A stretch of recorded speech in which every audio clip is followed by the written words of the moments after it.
ಕರ್ನಾಟಕದ number 1 PU college Excel PU college Guruvayanakere. ಹೇಳಿ ಹೊಟ್ಟೆಯಲ್ಲಿ ಕ್ಯಾನ್ಸರ್ ಕಾರಕ ಅಂಶ ಅಂತ ಹೇಳಿ ವೈರಲ್ ಆಗಿತ್ತು ಒಂದು ವಿಡಿಯೋ. ನೀವು ಕೂಡ ಟೆಸ್ಟಿಂಗ್ ಕಳಿಸಿದ್ರಿ, ಮತ್ತೆ ಇನ್ನೊಂದು ಬಾರಿ ಟೆಸ್ಟಿಂಗ್ ಕಳಿಸಿದ್ರ ಅಂತ ಏನಾದ್ರು? ಇಲ್ಲ, ಈಗ ಮೊನ್ನೆ ತಾನೇ ಇದೊಂದು ಎಗಾಸ್ ಕಂಪನಿ ಅವ್ರದ್ದು ಮೊಟ್ಟೆಯಲ್ಲಿ ಅದೊಂದು ಯಾವುದು ಉಪಯೋಗ ಮಾಡಬಾರ್ದಂಥ ಒಂದು ಏನು ಆ್ಯಂಟಿಬಯೋಟಿಕನ್ನು ಇವು ಉಪಯೋಗಿಸಿದ್ದಾರೆ ಅಂತ ಒಂದು ಮಾಹಿತಿ ಇತ್ತು. ಅದರಿಂದ ಅದ್ರ ಬಗ್ಗೆ ಸ್ಪಷ್ಟವಾದಂಥ ವಿಚಾರ ತಿಳ್ಕೊಳ್ಬೇಕು ಅಂತ ಒಂದು ನಮ್ಮ ಇಲಾಖೆಯವ್ರಿಗೆ ಹೇಳಿದ್ದೀನಿ. ಯಾಕೆಂದರೆ ಮೊಟ್ಟೆ ಇವತ್ತು ನಿಜವಾಗ್ಲೂ ವ್ಯಕ್ತಿ ಆರೋಗ್ಯಕ್ಕೆ ಭಾಳ ಒಳ್ಳೆಯದು. ಆದರೆ ಅದರಲ್ಲಿ ಏನಾದರೂ ಗೊಂದಲ ಇದ್ದರೆ ಅದನ್ನು ನಾವು ಸರಿಯಾಗಿ ತಿಳ್ಕೊಳ್ಬೇಕಾಗ್ತದೆ. ಈಗಾಗಲೇ ನಾವು ನಮ್ಮ ಇಲಾಖೆಗೆ ಹೇಳಿದ್ದೀನಿ, ಕೆಲವು ಸ್ಯಾಂಪಲ್ಗಳೆಲ್ಲ ಅವರು ಈಗ ತೊಗೊಂಡಿದ್ದಾರೆ.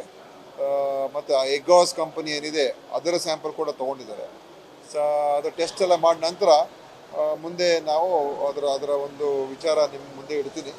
ಅದು ಸದ್ಯದಲ್ಲಿ ಏನು ಆತಂಕ ಪಡಬೇಕಾಗಿಲ್ಲ ಅಂತ ನಾನು ಹೇಳೋದಕ್ಕೆ ಬಯಸ್ತೀನಿ. ಯಾಕೆಂದರೆ ನಾವು ಕಳೆದ ವರ್ಷ ಸೆಪ್ಟೆಂಬರ್ ಅಕ್ಟೋಬರ್ ತಿಂಗಳಲ್ಲಿ ಸುಮಾರು 125 ಮೊಟ್ಟೆಯ ಸ್ಯಾಂಪಲ್ಸನ್ನು ನಾವು ಚೆಕ್ ಮಾಡಿಸಿದ್ದು ನಮ್ಮ ರಾಜ್ಯದಲ್ಲಿ. ಆ ಸಂದರ್ಭದಲ್ಲಿ ಬಹುತೇಕ 124, 123 ಗುಣಮಟ್ಟ ಇದೆ ಅಂತಲೇ ಬಂದಿತ್ತು. ಒಂದು ಮೊಟ್ಟೆಯ ಸ್ಯಾಂಪಲ್ ಮಾತ್ರ ಸರಿ ಇರಲಿಲ್ಲ ಅಂತ ಬಂತು.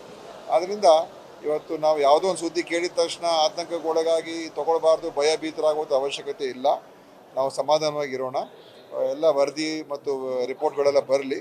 ತದನಂತರ ಈ ಕಂಪನಿ ಏನಿದೆ, ಈ ಕಂಪನಿಯ ಮೊಟ್ಟೆ ಏನಾದರೂ ಇದೆಯಾ ಇಲ್ವಾ ಅಂತ ತಿಳ್ಕೊಳ್ತಕ್ಕಂಥದ್ದು ಕೂಡ ತಿಳ್ಕೊಂಡ ನಂತರ ಸ್ಪಷ್ಟ ಮಾಹಿತಿಯನ್ನು ನಾನು ಕೊಡ್ತೀನಿ.